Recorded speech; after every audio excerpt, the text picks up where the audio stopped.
Bien sûr, vous tous les frères et sœurs, vous allez bien. Donc ça va être un petit thème, je pense, intéressant à propos de la force, la faiblesse. Et donc ça va nous ramener à l'orgueil, l'humilité, etc.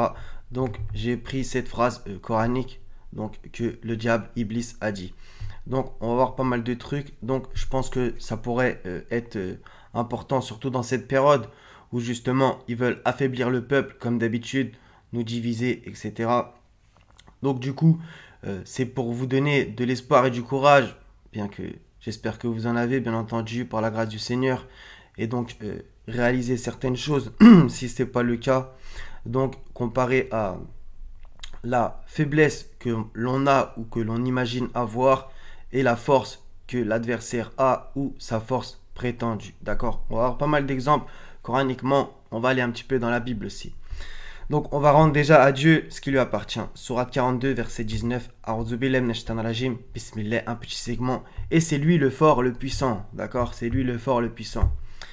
Dans le 4, 28, Allah veut vous alléger car l'homme a été créé faible. D'accord? Donc c'est lui le fort, nous sommes le faible. Et quand nous avons de la force, c'est lui qui nous la donne. Joseph qui dit aussi dans la Sourate 12, verset 39, qui est le meilleur des seigneurs éparpillés ou Allah, l'unique, le dominateur suprême? Voilà. C'est lui l'unique. Donc du coup, on va un peu s'appuyer sur la phrase qu'a dit Iblis et on va un peu argumenter, etc. On va un peu développer tout ça. Le Seigneur Allah dit, Sourate 7, verset 12, qu'est-ce qui t'empêche de te prosterner quand je te l'ai commandé? Il répondit, donc Iblis, je suis meilleur que lui, tu m'as créé de feu alors que tu l'as créé d'argile. C'est la petite phrase, je suis meilleur que lui, d'accord? Allah dit, descends d'ici, tu n'as pas à t'enfler d'orgueil ici, sors, te voilà parmi les méprisés. Voilà. Donc, et assurément, Allah n'aime pas les orgueilleux. Donc, la phrase, je suis meilleur que lui, c'est-à-dire, voilà, il se sentait au-dessus d'Adam, etc. C'est ce qu'il a fait qu'il ne s'est pas prosterné. Sourate 38, verset 76 et 77, le même style. Je suis meilleur que lui, dit, entre parenthèses, Iblis, tu m'as créé de feu et tu l'as créé d'argile. Allah dit, sors d'ici, te voilà banni, etc. D'accord? On va pimenter un peu ça. 30, 54. Allah, c'est lui qui vous a créé faible, d'accord? Puis après la faiblesse, il vous donne la force. Puis après la force, il vous réduit à la faiblesse et à la vieillesse. Il crée ce qu'il veut et c'est lui l'omniscient, l'omnipotent. C'est magnifique. Créer faible, après la faiblesse, la force, après la force, la faiblesse. Et c'est pareil avec le savoir. On est né dénué de tout savoir, etc. On commence à savoir des choses. Et si on arrive jusqu'à l'âge le plus vil, on peut ne plus savoir certaines choses, etc. D'accord? Ça peut un peu nous faire penser, par exemple, à la maladie d'Alzheimer, etc. Donc, David tue Goliath. Donc, bien entendu, c'est un exemple parfait aussi au niveau de la force et la faiblesse, prétendue ou vraiment réelle. Donc, Sourate 2, verset 249 à 251. Donc, nous voilà sans force aujourd'hui contre Goliath et ses troupes. Ceux qui étaient convaincus qu'ils auront à rencontrer Allah dire combien de fois une troupe peu nombreuse a, par la grâce d'Allah, vaincu une troupe très nombreuse. Et Allah est avec les endurants. Voilà. Donc le nombre, encore une fois, ça aussi c'est le rapport de force comme on dit. Donc voilà. Donc ils étaient peu, les autres étaient beaucoup, etc. Et quand ils affrontèrent Goliath et ses troupes, ils dirent Seigneur, déverse sur nous l'endurance, affermis nos pas et donne-nous la victoire sur ce peuple infidèle. Faut aussi savoir que Goliath c'était un homme super balèze, etc. comparé à David qui était très jeune, etc. D'accord? Qui l'a tué avec une fronde. Ils les mirent en déroute par la grâce d'Allah et David tua Goliath et Allah lui donna la royauté et la sagesse et lui enseigna ce qu'il voulut, etc. Voilà. Donc un exemple splendide aussi, David il a eu beaucoup de courage, etc. Par la grâce du Seigneur, il a réussi à tuer Goliath. Donc un super bel exemple au niveau de la faiblesse et la force qui en fait en vérité des fois c'est beaucoup plus compliqué que cela. Et vous l'avez sûrement déjà vu dans votre propre vie aussi. Sourate 2 verset 258, n'as-tu pas su entre parenthèses l'histoire de celui qui parce qu'Allah l'avait fait roi, donc ici c'est Nimrod, argumenta contre Abraham au sujet de son Seigneur. Abraham ayant dit j'ai pour Seigneur celui qui donne la vie et la mort. Donc Abraham rend grâce. Moi aussi, dit l'autre, je donne la vie et la mort. Donc Nimrod s'enorgueillit. Alors dit Abraham, puisqu'Allah fait venir le soleil du levant, fais-le donc venir du couchant. Qu'est-ce que j'aime cette punchline. Le mécréant resta alors confondu. Allah ne guide pas les gens injustes. Voilà. Donc l'autre, il se sentait trop fort, il se sentait trop beau, etc. Mais il n'a même pas pu répondre à cette affirmation d'Abraham. Donc, un petit exemple évangélique à propos de l'ivraie et le blé, etc. Dans Matthieu 13, à partir du verset 24 jusqu'au verset 32. Il leur proposa une autre parabole et il dit: le royaume des cieux est semblable à un grain de sénévé qu'un homme a pris et semé dans son champ. C'est la plus petite de toutes les semences, mais quand il a poussé, il est plus grand que les légumes et devient un arbre, de sorte que les oiseaux du ciel viennent habiter dans ses branches. Là aussi, il faut bien méditer là-dessus. Voilà. C'est la plus petite de toutes les semences, mais quand ça pousse, d'accord.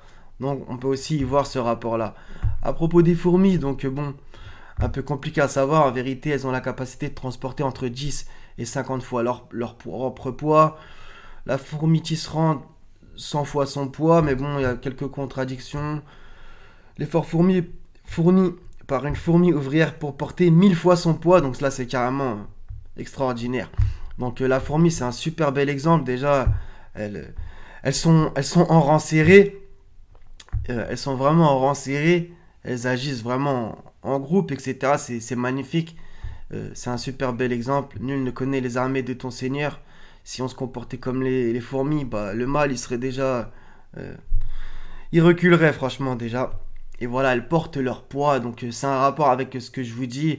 Donc, voilà, toi, tu te sens faible dans la vie. Des fois, il y a réellement des périodes de faiblesse. Il y a des hauts, il y a des bas. Quand tu te sens faible, voilà. Rappelle-toi que la fourmi, elle peut porter v'là les fois son poids, d'accord? Et ça rappelle justement ce que le Seigneur dit. Allah n'impose pas à une âme une charge supérieure à sa capacité, d'accord? Donc je sais, c'est un petit peu simple à vous dire comme ça, mais c'est le Seigneur qui le dit. Donc lui, il sait tout et il dit toujours la vérité. Donc il faut essayer de se rappeler ça au maximum, même si les épreuves, quand elles nous touchent, des fois, bah, c'est pas facile, etc. Et que le Seigneur fasse que nous soyons endurants. Donc, propos de Jérémie, chapitre 1, un chapitre magnifique au niveau de la façon dont, comment accepter sa mission, comment, pas mal de choses, comment aussi reprendre confiance en soi, etc. La parole de l'Éternel me fut adressée en ces mots, donc à Jérémie: avant que je t'eusse formé dans le ventre de ta mère, je te connaissais, et avant que tu fusses sorti de son sein, je t'avais consacré, je t'avais établi prophète des nations. Donc ça c'est aussi, c'était écrit, d'accord? Il y a un rapport avec la destinée. Je répondis: ah Seigneur éternel, voici, je ne sais point parler car je suis un enfant. Donc là, Jérémie se rabaisse. Dans un sens, c'est intéressant. Ça rappelle justement: quiconque s'élève sera abaissé, quiconque s'abaisse sera élevé. Et l'Éternel me dit: ne dis pas je suis un enfant, car tu iras vers tous ceux auprès de qui je t'enverrai, et tu diras tout ce que je t'ordonnerai. Vous voyez comme le Seigneur, il nous remet en place et en même temps il nous redonne confiance. Il est extraordinaire. Donc, et justement, à la toute fin, le dernier verset du chapitre 1, magnifique: ils te feront la guerre, mais ils ne te vaincront pas, car je suis avec toi pour te délivrer, dit l'Éternel. Il y a aussi, bien entendu, l'exemple de Moïse et donc du buisson ardent, etc., qui brûle mais ne se consume pas. Il y a tout un truc à comprendre là-dessus. Donc, bien entendu, Pharaon, il avait une énorme puissance sur la terre, etc. Maintenant, il a perdu, d'accord? Donc là aussi, ça c'est important à se rappeler tout ça.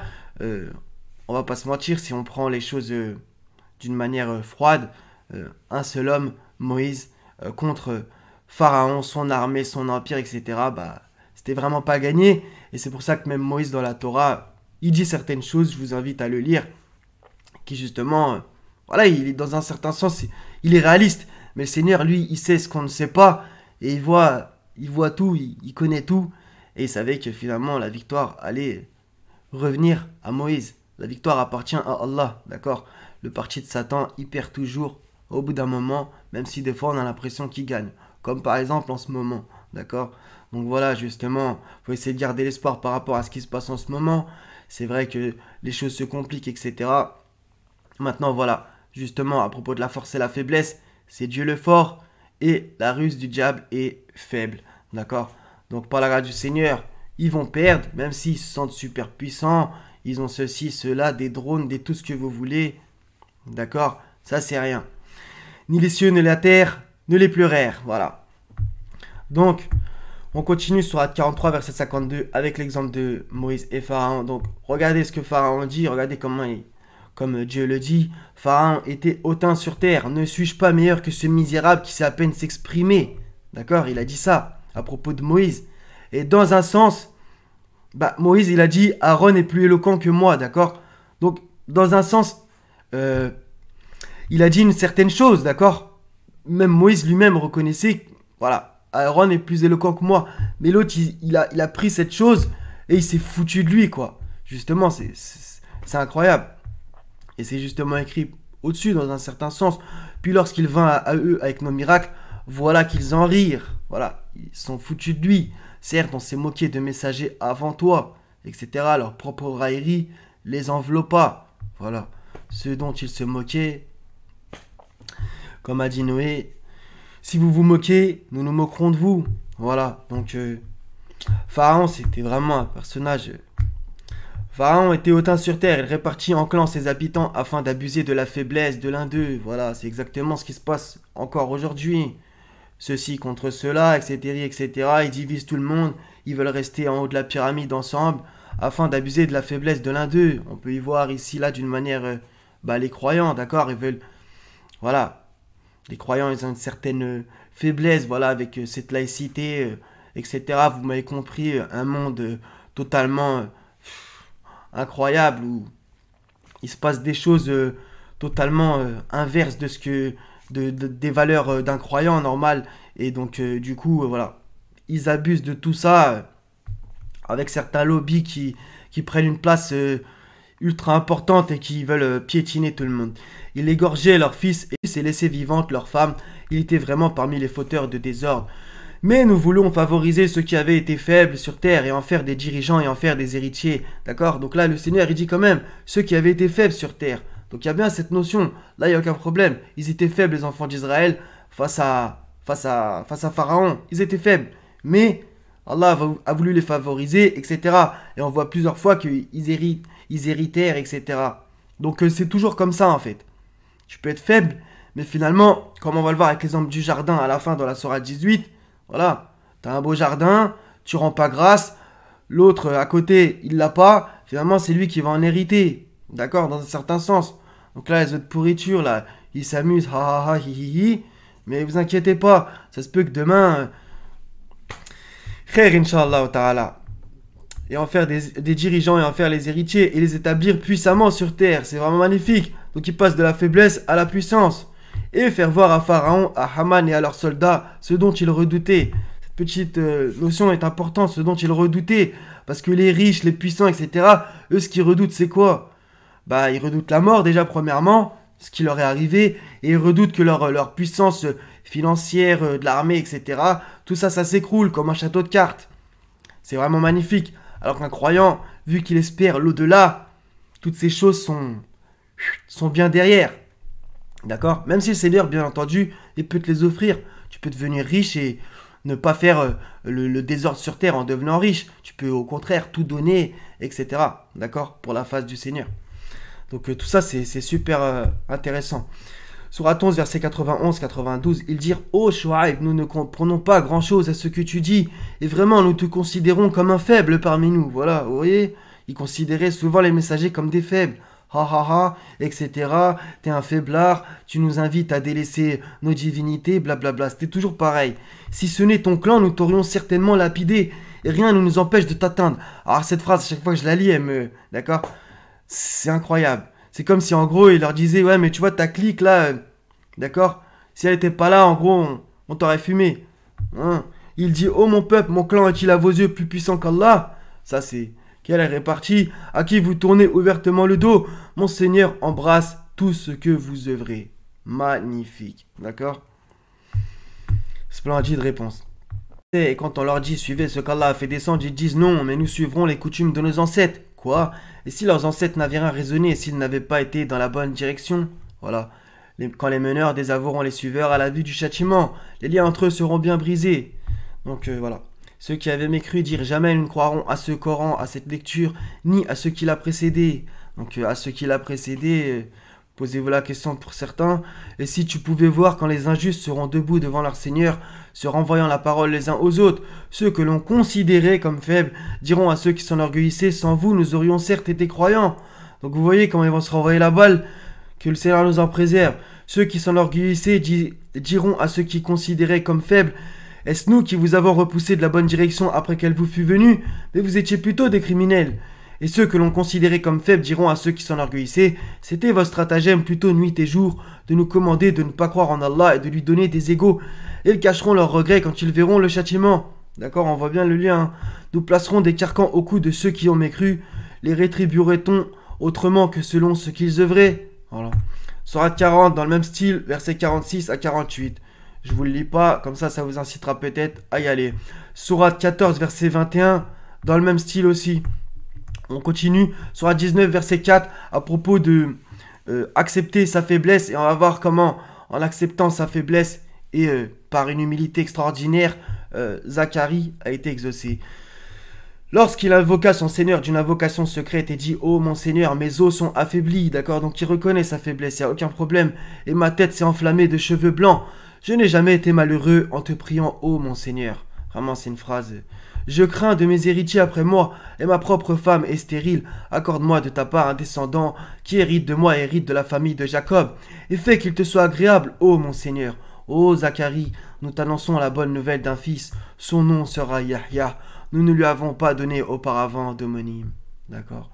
Lire Luc chapitre 1 particulièrement si ça vous intéresse, il y a des choses très importantes. Voilà, donc Zacharie, il reconnaît sa faiblesse. C'est une part de son invocation et regardez comment ça se termine, d'accord? Donc c'est vraiment toujours encore rendre grâce au Seigneur.